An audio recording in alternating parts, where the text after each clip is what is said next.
España, mediados del siglo XX. Una madre exhausta da a luz en una fría habitación de hospital. No escucha el llanto de su bebé, solo el silencio. Minutos después, un médico, sin mirarla a los ojos, le da la noticia. Su hijo ha muerto. No le ofrecen verlo, no le permiten despedirse, no le entregan el cuerpo. Esta escena no es un caso aislado. Durante décadas, en España, miles de madres vivieron este mismo horror. Hoy, en Crímenes, el caso España, nos adentramos en una de las heridas más profundas de nuestra historia reciente, el robo sistemático de bebés. Una tragedia que no empezó con una guerra y no terminó con una dictadura. El origen de los bebés robados se sitúa en los años posteriores a la Guerra Civil Española.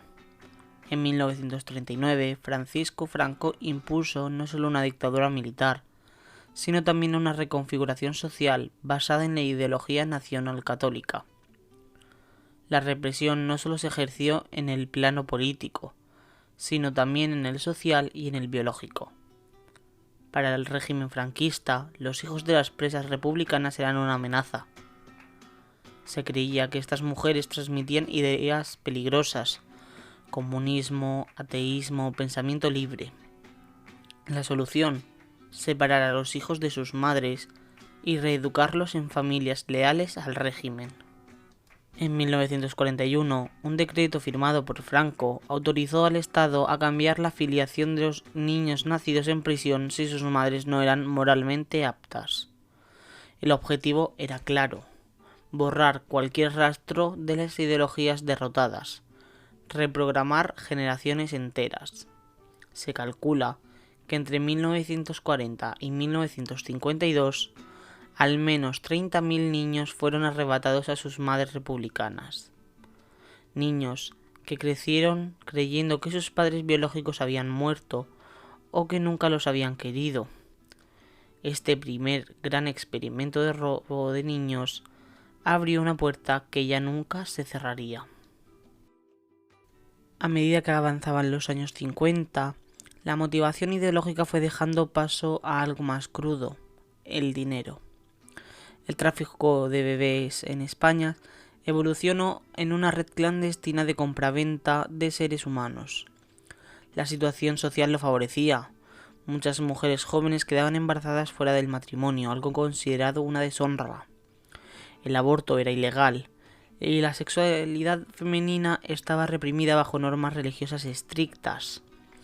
Las madres solteras eran estigmatizadas, abandonadas por sus familias, internadas en casas cuna o en hospitales religiosos. Allí, en esos lugares donde se suponía que encontrarían ayuda, sus hijos eran robados. El procedimiento era sistemático. Tras el parto, se informaba a la madre de que su hijo había fallecido. Nunca se le mostraba el cuerpo, o si se le mostraba, era uno que ya tenían de antes. Se falsificaban certificados de defunción y documentos médicos. El bebé era entregado, previo pago, a una familia deseosa de tener hijos. La familia adoptiva en muchos casos ni siquiera sabía que estaba participando en un crimen. Pensaban que estaban salvando a un niño no deseado. España, todavía sumida en la pobreza y el aislamiento, había convertido el dolor humano en una mercancía. Este no fue el acto de unos pocos, fue el engranaje complejo. Participaban médicos, enfermeras, matronas, monjas, funcionarios del registro civil y también en ocasiones jueces y notarios. Todo el proceso estaba diseñado para que fuera prácticamente imposible rastrear los orígenes verdaderos de un niño robado. Se fabricaban certificados de nacimiento falsos, se eliminaban rastros de hospitalización, se cerraban registros de defunción sin autopsias ni entierros. El peso de la Iglesia Católica fue enorme, especialmente a través de órdenes religiosas que regentaban maternidades, casas cuna y hospitales.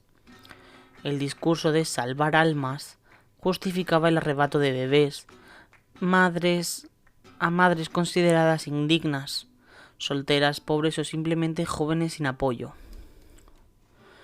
El caso de Sor María Gómez Balbuena, conocida como Sor María, puso nombre y rostro a una de estas operadoras, acusada de haber participado en decenas de casos, que fue la primera religiosa imputada por robo de bebés. Junto a ella, el doctor Eduardo Vela. Desde la Clínica San Ramón de Madrid, Vela fue señalado por coordinar el robo de recién nacidos durante décadas. Ambos murieron sin cumplir condena efectiva.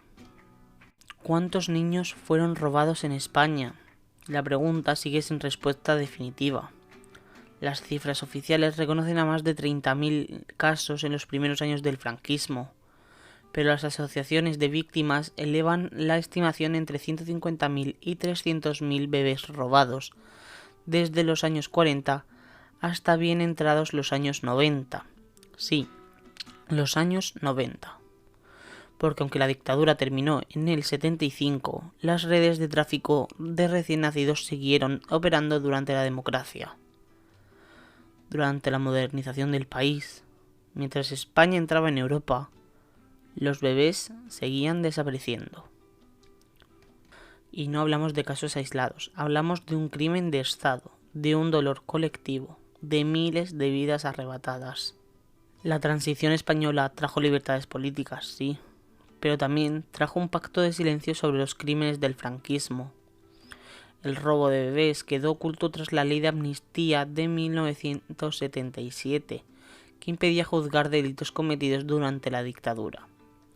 El Estado no investigó, la justicia cerró las puertas a las víctimas, y la sociedad, ocupada en mirar hacia el futuro, prefirió no preguntar demasiado.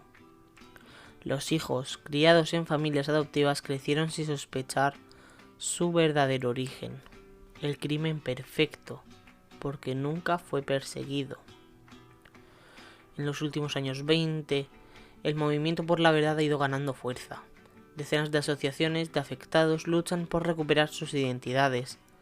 La ciencia ha sido su mayor aliada. Los bancos de ADN han permitido reencuentros que durante décadas parecían imposibles. En 2018, por primera vez, se logró una sentencia. El doctor Eduardo Vela fue declarado culpable por falsedad documental, detención ilegal y suposición de parto. Aunque no fue encarcelado por la prescripción de los delitos, la victoria simbólica fue enorme. Actualmente, el Congreso tramita la futura ley de bebés robados, que reconocerá oficialmente a las víctimas, garantizará el acceso gratuito a pruebas de ADN y facilitará la investigación de los crímenes. Cada madre que lloró por un hijo que jamás sostuvo en brazos, cada hijo que busca una madre que le fue arrebatada sin compasión, cada historia interrumpida, son las voces que no han dejado de gritar en el silencio. Hoy, en cada abrazo reencontrado, en cada verdad descubierta, resuena el eco de aquellos primeros llantos que quisieron callar, pero que nunca lograron apagar. Esto fue Crímenes, el caso España. Nos escuchamos en el próximo episodio.